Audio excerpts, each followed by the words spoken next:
त्यासाठी 21 तारखेपासून महाराष्ट्रभर फिरतोय. जे येतील त्यांच्या सोबत, जे येणार नाहीत त्यांच्या शिवाय, आणि जे आडवे येतील त्यांच्या छाताडावर पाय देऊन महाराष्ट्र धर्माची पताका फडकणारच, एवढा तुम्हाला सगळ्यांना शब्द. ज्या विचारांची पताका घेऊन आपण चालायला शिकवलंय, कारण आम्ही महात्मा फुले पाहिले नाहीत, आम्ही बाबासाहेब आंबेडकर पाहिले नाहीत, आम्ही राजर्षी शाहू महाराज पाहिले नाहीत, पण त्यांच्या विचारानं सातत्यानं गेली कित्येक दशकं वाटचाल करत असलेला एक माणूस आम्ही पाहिलाय, आणि त्या माणसाचं नाव म्हणजे आदरणीय शरदचंद्रजी पवार साहेब. 14 तारखेला मालिका बंद होईल, आणि त्याच आठवड्यात, मला आता माहित नाही कुठल्या वाहिनीवर, कुठल्या प्लॅटफॉर्मवर, कुठल्या माध्यमात, हे मला माहित नाही, पण जर माझी विचारांशी बांधिलकी आहे तर 14 जूनला मालिका बंद होईल, आणि त्याच आठवड्यात मी मालिका पुन्हा सुरू करणार, हे तुम्हाला ठामपणे सांगतो. कारण ही बांधिलकी आहे की 2017 मध्ये जेव्हा राजकारणात आलो नव्हतो तेव्हा चुकीनं केलेल्या नथुरामच्या भूमिकेसाठी बाया सरसावून हात रोखणारे हात ज्योतिराव फुलेंची भूमिका करतो म्हणून शाबासकी द्यायला मात्र पुढे येताना दिसले नाहीत, याची खंत मात्र मनात ही कायम राहील. चेहरा पूर्ण झाकला जाईल असा घुंगट ओढला पाहिजे असं सांगणाऱ्या हिंदुत्व जेव्हा तुमच्यावर लादलं जात असतं तेव्हा डोईचा पदर आला खांद्यावरी म्हणणाऱ्या जनाबाईची मोकळीक आणि तो महाराष्ट्र धर्म कुठे आम्ही विसरतो, हा प्रश्न आधी मनात निर्माण होतो. जरा आवाज दे दादा, जोरदार टाळी वाजवा. जय शिवराय. आदरणीय शरदचंद्रजी पवार साहेब, संपूर्ण व्यासपीठ, कारण केवळ 3 मिनिटात बोलायचंय, कारण नाही लोकसभेची शिस्त आहे, त्यामुळे नेत्यांनी सांगितल्यानंतर 3 मिनिटात उरकायचंय. सर्वप्रथम 27व्या वर्धापन दिनाच्या आपणा सर्वांना मनपूर्वक शुभेच्छा, सदिच्छा देतो. आणि त्याच वेळी या 27 वर्षांची घोडदौड करत असताना एका व्यक्तीनं फार मोठं योगदान पक्षाच्या संपूर्ण जडणघडणीत दिलं होतं. दुर्दैवानं काही महिन्यांपूर्वी त्यांचं निधन झालं. त्या स्वर्गीय अजितदादांना मी कृतज्ञतापूर्वक श्रद्धांजली अर्पण करतो. आता एवढी सगळी जी भाषणं झाली, या भाषणांमध्ये अनेक गोष्टी मांडण्यात आल्या, अनेक मुद्दे मांडण्यात आले. एक साधी गोष्ट सांगतो फक्त. 2014 मध्ये परिस्थिती काय, 2014 मध्ये पेट्रोल 70 रुपये होतं, सोनं 28-30 हजार रुपये तोळा होतं, आणि तेव्हाही आमच्या कांद्याला भाव होता 12 ते 15 रुपये किलो. आज पेट्रोल 100च्या पार गेलं, सोनं जवळपास 1.5 लाखाच्या पार गेलं, आणि आजही आमच्या शेतकऱ्याच्या कांद्याला भाव मिळतोय 8 ते 10 रुपये किलो, आणि आम्ही सांगतोय आमचा देश हा कृषीप्रधान देश आहे. 22 लाख विद्यार्थी नीटची परीक्षा देतात, त्यांच्या स्वप्नांचा चुराड होतो, त्यांच्या आई वडिलांच्या अपेक्षांचा चुराड होतो. जी अस्वस्थता आहे, जो असंतोष आहे, हा व्यक्त होताना कुठंतरी काहीतरी अडतंय का, कुठंतरी काहीतरी खटकतंय का, हा जेव्हा प्रश्न निर्माण होतो तेव्हा दुसरा प्रश्न, अनेक प्रश्नांचं खरं तर वादळ घेऊन उभा आहे, तेव्हा प्रश्न निर्माण होतो की सोशल मीडियावर असणारी नाराजी जेव्हा ग्राउंडवर जाते तेव्हा ग्राउंडवर मात्र त्या प्रमाणात उमटत नाही. मग कुठंतरी वैचारिक बैठक कमी पडते का? कारण आजचं जे ब्रीद आहे ते ब्रीद तेच आहे की निष्ठा विचारांशी आणि बांधिलकी जनतेशी, आणि त्यामुळे ही वैचारिक बैठक कमी पडते का, हा प्रश्न निर्माण होतो. आणि दुसरा प्रश्न येतो, ज्या महाराष्ट्रानं रडायचं नाही लढायचं शिकवलं, तो महाराष्ट्र धर्म कुठेतरी लोप पावत चाललाय की तो निद्रिस्त होत चाललाय, की वेगळाच महाराष्ट्र धर्म तुम्हाला मला सांगितलं. कारण चेहरा पूर्ण झाकला जाईल असा घुंगट ओढला पाहिजे असं सांगणाऱ्या हिंदुत्व जेव्हा तुमच्यावर लादलं जात असतं तेव्हा डोईचा पदर आला खांद्यावरी म्हणणाऱ्या जनाबाईची मोकळीक आणि तो महाराष्ट्र धर्म कुठे आम्ही विसरतो, हा प्रश्न आधी. जेव्हा परकीय आक्रमणांना घाबरून लग्न सुद्धा रात्रीची केली जातात, अशा पट्टा आम्हाला, उत्तरेतला पट्टा जर आम्हाला हिंदुत्व शिकवत असेल तर हातात तलवार घेऊन देव, देश आणि धर्माचं रक्षण करणाऱ्या छत्रपती शिवाजी महाराजांच्या महाराष्ट्राला हा महाराष्ट्र धर्म पुन्हा एकदा सांगण्याची वेळ आली का, हा प्रश्न पुन्हा एकदा निर्माण होतो. आज जेन झी विषयी सगळे बोलतात, जेन झी कडून सगळ्यांच्या अपेक्षा आहेत, तरुणाईकडून सगळ्यांच्या अपेक्षा आहेत, पण महत्वाचा मुद्दा हा आहे की या तरुणाईचा वैचारिक पिंड तसा पोचला गेलाय का, या तरुणाईची ती वैचारिक बैठक तशा पद्धतीने तयार केली गेली आहे का, आणि जर ही तयार झाली नसेल, जर ती अर्धी कच्ची मुशी असेल, तर तिला घडवण्याची, त्यांना संस्कार देण्याची जबाबदारी ही कुणाची आहे, हा महाराष्ट्र धर्म जागवण्याची जबाबदारी कोणाची आहे, एवढंच फक्त चिंतन करणं गरजेचं आहे. आताच्या परिस्थितीत खरं तर मगाशी कोणीतरी, मी सावित्रीबाई ज्योतिराव फुले मालिकेचा उल्लेख केला. 14 जूनला मालिका बंद होती. 14 जून शेवटचा एपिसोड, मालिका बंद होतीये. महात्मा ज्योतिराव फुलेंच्या द्विजन्म शताब्दी वर्षामध्ये महाराष्ट्रामध्ये सावित्रीबाई फुले आणि ज्योतिराव फुले यांच्या आयुष्यावरची मालिका बंद होणं हे कुठल्या महाराष्ट्र धर्माचं, कुठल्या भाग्याचं आणि कुठल्या वैचारिकतेचं लक्षण आहे याचा प्रत्येकाने अंतर्मुख होऊन विचार करणं. मालिका हा राजकीय विषय नाही, कारण आदरणीय पवार साहेबांनी मला कधी शब्दानं मालिकेत काय दाखवतो हेही विचारलं नाही आणि काय दाखव हेही कधीही सांगितलं नाही. हे अगदी पण खंत मात्र त्याच वेळी एका गोष्टीची व्यक्त करतो की 2017 मध्ये जेव्हा राजकारणात आलो नव्हतो तेव्हा चुकीनं केलेल्या नथुरामच्या भूमिकेसाठी पाया सरसावून हात रोखणारे हात ज्योतिराव फुलेंची भूमिका करतो म्हणून शाबासकी द्यायला मात्र पुढे येताना दिसले नाहीत याची खंत मात्र मनात ही कायम राहील. पण त्याच वेळी ही गोष्ट तुम्हाला ठामपणे सांगतो, मी सुरुवातीलाच म्हणालो महाराष्ट्र धर्म हा लढायचं सांगतो, रडायचं नाही. 14 तारखेला मालिका बंद होईल आणि त्याच आठवड्यात, मला आता माहित नाही कुठल्या वाहिनीवर, कुठल्या प्लॅटफॉर्मवर, कुठल्या माध्यमात हे मला माहित नाही, पण जर माझी विचारांशी बांधिलकी आहे तर 14 जूनला मालिका बंद होईल आणि त्याच आठवड्यात मी मालिका पुन्हा सुरू करणार हे तुम्हाला ठामपणे सांगतो, कारण ही बांधिलकी आहे. मला आता माध्यम माहित नाही, पैसा कसा उभा राहील मला काहीच माहित नाही. मला फक्त एवढंच माहितीये की जर हा देश वाचवायचा असेल तर या देशाला वैचारिक भूमिका देण्याचं काम महाराष्ट्रानं केलंय आणि हा जर महाराष्ट्र पुढे न्यायचा असेल तर त्याची वैचारिक बैठक ही पुन्हा एकदा मला मजबूत करावी लागेल आणि त्यामध्ये खालीचा वाटा का होईना जर या माध्यमातून उचलला जात असेल तर नक्कीच माझी तयारी. कोणी काय केलं पाहिजे याविषयी मी कधीच काही बोलत नाही, बोलणार नाही. फक्त एवढं सांगतो साहेब आपल्या साक्षीनं, ज्या विचारांची पताका घेऊन आपण चालायला शिकवलंय, कारण आम्ही महात्मा फुले पाहिले नाहीत, आम्ही बाबासाहेब आंबेडकर पाहिले नाहीत, आम्ही राजर्षी शाहू महाराज पाहिले नाहीत, पण त्यांच्या विचारानं सातत्यानं गेली कित्येक दशकं वाटचाल करत असलेला एक माणूस आम्ही पाहिलाय. आणि त्या या सगळ्या महामानवांचं कार्य आठवा आणि त्यानंतर या सगळ्या वक्त्यांनी आतापर्यंत आदरणीय पवार साहेबांविषयी जे जे वक्तव्य केलं त्यातल्या प्रत्येक गोष्टीचा एकदा धागा जोडून बघा. ज्या महात्मा फुलेंनी जेव्हा शिक्षणाची दारं उघडी केली तेव्हा पहिल्या शाळेतल्या 6 विद्यार्थ्यांनी 4 ब्राह्मण, 1 कुणबी, 1 धनगर, ना जातीचं बंधन ना धर्माचं बंधन, सगळ्यांसाठी ही दारं कवाडत खुली केली. मग अशी कोणीतरी संरक्षण दलाचा जेव्हा उल्लेख केला तोच वसा आणि वारसा हा नाही काय? ज्या भारतरत्न डॉक्टर बाबासाहेब आंबेडकरांनी एक व्यक्ती, एक मत, एक मूल्य हा सिद्धांत देऊन संविधान दिलं, त्या भारतरत्न डॉक्टर बाबासाहेब आंबेडकरांच्या नावानं मराठा विद्यापीठाचा नामविस्तार करणं हा त्या विचारांचा वसा आणि वारसा नाही का? आणि म्हणून 21 तारखेपासून साहेब पुन्हा महाराष्ट्रभर फिरतोय.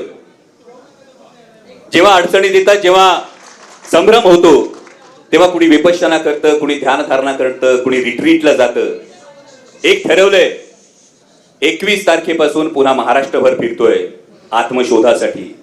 ज्या वाटेनं या विचारांची पताका घेऊन चाललोय तो महाराष्ट्र धर्म महाराष्ट्रात प्रत्येकाच्या मनात हा किती जागा आहे, तो कसा जागा करायचा हे बघण्यासाठी फिरतोय. संपूर्णपणे अराजकीय गोष्ट मी राजकीय व्यासपीठावरून बोलतो.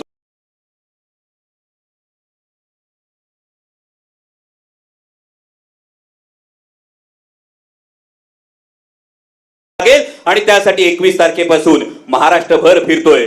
जे येतील त्यांच्या सोबत, जे येणार नाहीत त्यांच्या शिवाय, आणि जे आडवे येतील त्यांच्या छाताडावर पाय देऊन महाराष्ट्र धर्माची पताका फडकणारच एवढा तुम्हाला सगळ्यांना शब्द देतो आणि थांबतो. धन्यवाद. जय शिवराय. धन्यवाद. नक्कीच महाराष्ट्र धर्माची पताका खांद्यावर घेऊन पांडुरंगाचा आशीर्वाद आपणाला अमोलदादा लाभेल. यानंतर माझी विनंती असेल खासदार अमरजी काळे साहेब यांना विनंती करतो की आपण या ठिकाणी आपले विचार व्यक्त करावेत. जाणता छत्रपती शिवाजी महाराज, छत्रपती शाहू महाराज, क्रांतीसूर्य ज्योतिबा फुले, महामानव डॉक्टर बाबासाहेब आंबेडकर, पुण्यश्लोक अहिल्याबाई होळकर, क्रांतिज्योती सावित्रीबाई फुले या सर्व महामानवांना आजच्या या कार्यक्रमाच्या सुरुवातीला नमन करतो, वंदन करतो. मंचावर प्रामुख्याने उपस्थित आपल्या सर्वांचे नेते आदरणीय शरदचंद्र पवार साहेब, आदरणीय मंच आणि महाराष्ट्राच्या कानाकोपऱ्यातून या ठिकाणी पक्षाच्या 27व्या वर्धापनाच्या दिनानिमित्त या ठिकाणी आलेले सर्व पक्षाचे शिलेदार, आज सर्वप्रथम आपल्या सर्वांना मनापासून पक्षाच्या 27व्या वर्धापन दिनाच्या मनापासून या ठिकाणी शुभेच्छा देतो. माझ्या बाबतीमध्ये जर बोलायचं झालं तर माझा राष्ट्रवादीचा जो प्रवास आहे तो काही फार जुना नाहीये. फक्त 26 महिन्यापूर्वी माझा राष्ट्रवादी पक्षामध्ये प्रवेश झालेला होता. 29 मार्च 2024ला माझा राष्ट्रवादी पक्षामध्ये प्रवेश झाला. 30 मार्च 2024ला पक्षाने माझी वर्धा लोकसभा मतदारसंघामधून राष्ट्रवादी पक्षाचा अधिकृत उमेदवार म्हणून उमेदवारी घोषित केली. 2 एप्रिलला मी फॉर्म भरला. 26ला मतदान होतं आणि 4 जूनला मी खासदार झालो. परंतु या सर्व याच्यामध्ये खऱ्या अर्थानं जी किमया जर कोणी केली असेल ती मी आपल्या सर्वांच्या साक्षीने या ठिकाणी सांगू इच्छितो की पवार साहेबांच्या किमयेशिवाय त्या ठिकाणी वर्धा लोकसभा मतदारसंघामधून मी खासदार म्हणून निवडून येणं हे कदापिही शक्य नव्हतं. कारण की वर्धा जिल्ह्यामध्ये फार जास्त राष्ट्रवादीचा बेस नव्हता. अशा परिस्थितीमध्ये पवार साहेबांनी माझी उमेदवारी घोषित केली. आपलं चिन्ह नवीन होतं आणि या सर्व परिस्थितीमध्ये मला आठवतं की 2 एप्रिलला मी माझा नामांकन अर्ज त्यावेळेला 2 एप्रिल 2024ला माझा नामांकन अर्ज हा लोकसभा उमेदवार म्हणून त्या ठिकाणी भरला. त्या दिवशी आदरणीय पवार साहेब हे माझा नामांकन अर्ज भरण्याकरता वर्धेला प्रामुख्याने त्या ठिकाणी उपस्थित होते आणि जवळपास त्या दिवशी 45-46 डिग्रीचं ऊन होतं. इतकं प्रचंड उन्हामध्ये पवार साहेब जिथून आम्ही फॉर्म भरला तिथून तर कलेक्टर ऑफिसपर्यंत माझ्यासोबत होते आणि त्या दिवशी जी पवार साहेबांची उपस्थिती माझ्या नामांकन रॅलीमध्ये होती त्याच दिवशी अनेकांनी भाकीत केलं की अमर काळेंचा विजय हा निश्चित आहे. आणि खऱ्या अर्थाने ही किमया जर कोणाची होती तर ती माननीय पवार साहेबांची होती, आपण लक्षात घ्या. त्यामुळे फार जास्त वेळ या ठिकाणी बोलणार नाही. फक्त आज या वर्धापन दिनाच्या निमित्तानं मी आपल्या सर्वांकडनं फक्त इतकी अपेक्षा करतो. अनेक लोकांनी आपले विचार या ठिकाणी व्यक्त केलेले आहेत. त्यामुळं काही फार जास्त बोलण्याची आवश्यकता नाही. परंतु इतकं मात्र निश्चित सांगू इच्छितो की आजच्या या वर्धापन दिनाच्या निमित्तानं फक्त भाषणं करण्याकरता आणि या ठिकाणी आपल्या बाजू मांडण्याकरता या ठिकाणी आपण सर्व लोक आलो नाही हे आपण लक्षात घ्या. माझी आपल्या सर्वांकडनं ही अपेक्षा राहील की आजच्या या वर्धापन दिनाच्या निमित्तानं 2029च्या लोकसभा आणि त्याच्यानंतर येणाऱ्या विधानसभा निवडणुकीच्या विजयाचा संकल्प हा आजच्या या वर्धापन दिनाच्या निमित्तानं आपण सर्वांनी केला पाहिजे इतकी अपेक्षा करतो. फक्त 1000 दिवस आपल्याकडे बाकी आहेत. 1000 दिवस, 1000 ते 1100 दिवस बाकी आहे आणि 1000-1100 दिवसाच्या नंतर आपल्याला पुन्हा 2029च्या लोकसभेला आणि त्याच्यानंतर काही दिवसांनी महाराष्ट्रातल्या विधानसभेला हे समोर जावं लागणार. आजची जर आपण परिस्थिती राज्याची आणि देशाची बघितली तर मला या निमित्तानं आपल्याला सांगितलं पाहिजे की ज्या पद्धतीनं आतापर्यंत कधीही आम्ही देशाच्या आणि राज्याच्या निवडणुकांमध्ये पैशाचा वापर होताना ज्या पद्धतीने आम्ही कधी बघितला नाही तो वापर सध्या आज इतक्या मोठ्या पद्धतीनं भारतीय जनता पक्षाकडनं हा निवडणुकीमध्ये होतोय. आज आपण सर्वांनी आपल्या मनाची खुणगाठ ही बांधली पाहिजे की पैशांची बरोबरी आपण भारतीय जनता पक्षासोबत करू शकत नाही हे आपण लक्षात घ्या. त्यांच्या पैशाची बरोबरी आपण करू शकत नाही. त्यामुळे एकच पर्याय हा आपल्या सर्वांच्या समोर आहे आणि तो म्हणजे रस्त्यावर येऊन लढण्याचा. कारण की पैशाची बरोबरी तुम्ही त्यांची करू शकत नाही. दुसरा पर्याय फक्त एकच आहे, तो म्हणजे रस्त्यावर येऊन लढण्याचा. आणि आज थोडंसं वाईट वाटतं आणि स्पष्टपणे मी या निमित्तानं सांगू इच्छितो की ज्या प्रभावीपणे महाराष्ट्रामध्ये विरोधी पक्ष म्हणून आपण काम केलं पाहिजे, त्याच्यामध्ये काँग्रेस असेल, त्याच्यामध्ये शिवसेना असेल, त्याच्यामध्ये राष्ट्रवादी पक्ष असेल, आपला पक्ष, आपण सर्व लोक विरोधी पक्षाची भूमिका वठवण्यामध्ये आपण कुठेतरी कमी पडतोय हे आपण लक्षात घ्या.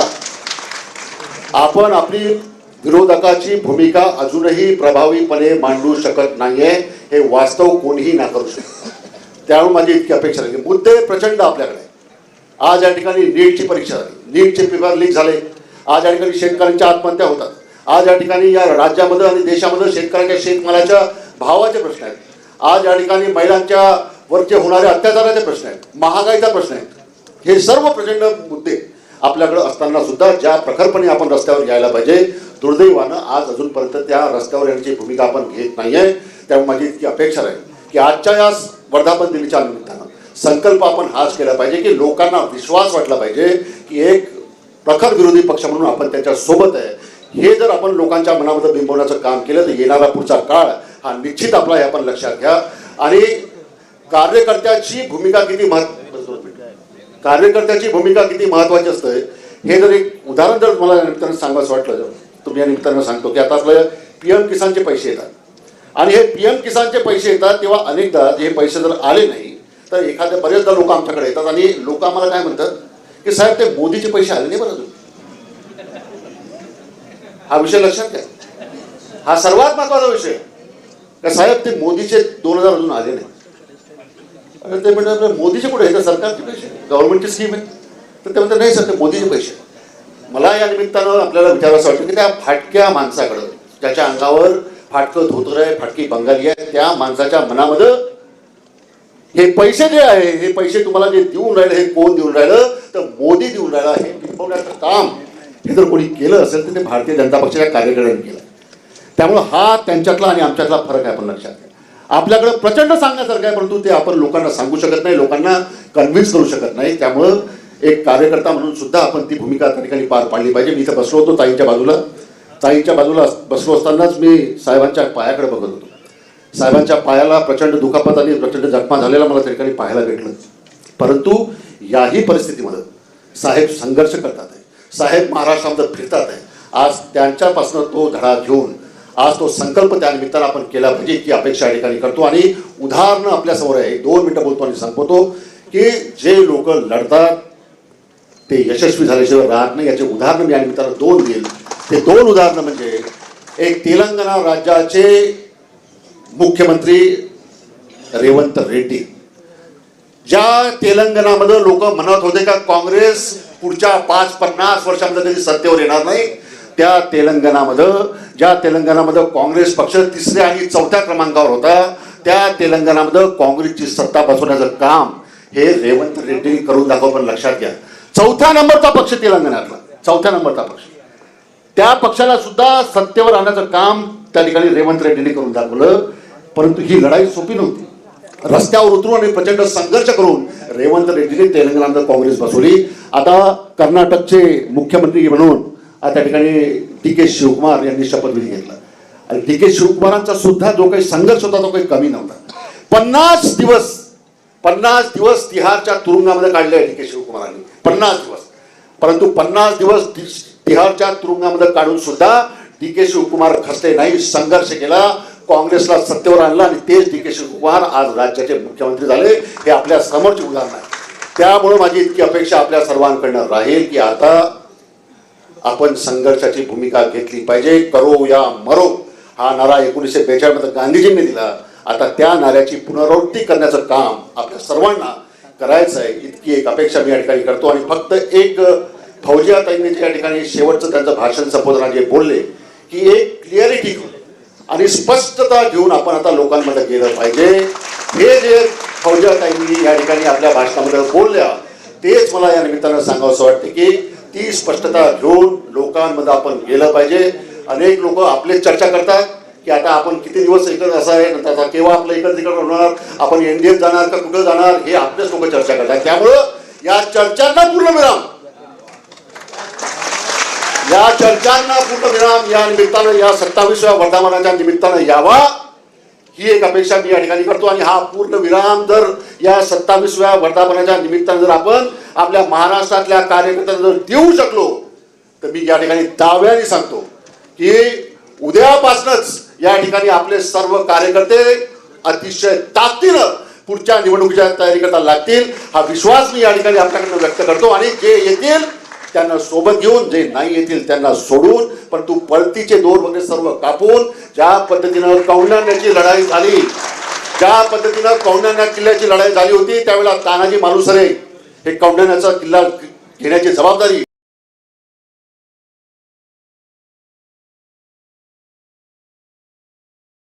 सध्या स्टार प्रवाहावरची मी सावित्रीबाई ज्योतिराव फुले मालिका गेल्या काही दिवसांपासून चर्चेत आहे. येत्या काही दिवसातच मालिका बंद होणार आहे. अगदीच महत्वाच्या टप्प्यावर वाहिनीनं TRPचं कारण देत चर्चेत असणारी मालिका बंद करण्याचा निर्णय घेतलाय. तर सुरू होऊन अवघे 5 महिने झाल्यानंतर अवघ्या 152 भागांमध्येच मालिका गुंडाळण्यात आल्यानं चाहत्यांना मोठा धक्का बसलाय. वाहिनीनं घेतलेल्या निर्णयामुळे मालिकेत काम करणाऱ्या सगळ्यांमध्येच नाराजीचं वातावरण आहे. तर मालिका बंद होत असल्यामुळे अनेक प्रेक्षकांनीही नाराजीचा सूर आवळलाय. मालिकेत प्रमुख भूमिका करणारे अभिनेते अमोल कोल्हे यांची मालिका वाचवण्यासाठी खूप धडपड सुरू आहे. तसेच मालिका पुन्हा सुरू होणार आहे असा निर्धार त्यांनी केलाय. 14 जूनला मालिका बंद होईल आणि त्याच आठवड्यात मी मालिका पुन्हा सुरू करणार असा निर्धार लोकसभा खासदार अभिनेते अमोल कोल्हे यांनी बोलून दाखवली आहे. तसं त्यांनी राष्ट्रवादी काँग्रेस पक्ष शरदचंद्र पवार पक्षाचा वर्धापन दिन सोहळ्यात बोलताना ठामपणे सांगितलं सुद्धा आहे. अमोल कोल्हे म्हणाले की जैनची विषय सगळे बोलतात, त्यांच्याकडे अनेकांच्या अपेक्षा आहेत, पण महत्वाचा मुद्दा हा आहे की या तरुणांचा वैचारिक पिंड तसा पोचला गेलाय का, या तरुणाईची वैचारिक बैठक तशी तयार केली गेली आहे का, आणि जर ही तयार झाली नसेल, जर ती अर्धी कच्ची मुशी असेल तर तिला घडवण्याची, त्यांना संस्कार देण्याची जबाबदारी ही कोणाची? एवढा चिंतन करणं गरजेचं आहे की मी सावित्रीबाई ज्योतिराव फुले मालिकेबाबत बोलताना अमोल कोल्हे म्हणाले की मी सावित्रीबाई ज्योतिराव फुले मालिका 14 जूनला बंद होते. 14 जून शेवटचा एक एपिसोड मालिका त्यानंतर बंद होणार आहे. महात्मा ज्योतिराव फुलेंच्या द्विजन्मशताब्दी वर्षात महाराष्ट्रामध्ये सावित्रीबाई फुले आणि ज्योतिराव फुले यांच्या आयुष्यावरची मालिका बंद होणं हे कुठल्या महाराष्ट्र धर्माचं, कुठल्या भाग्याचं आणि कुठल्या वैचारिकतेचं लक्षण आहे, याचा विचार प्रत्येकानं अंतर्मुख होऊन विचार करणं गरजेचं आहे. खरं तर अजिबातच मालिका हा राजकीय विषय नाहीये, कारण आदरणीय पवार साहेबांनी मला एकाही शब्दानं कधी मला विचारलं नाही की तू मालिकेत काय दाखवतोयस आणि काय दाखव, हे सुद्धा ते कधीच सांगितलेलं त्यांनी नाहीये.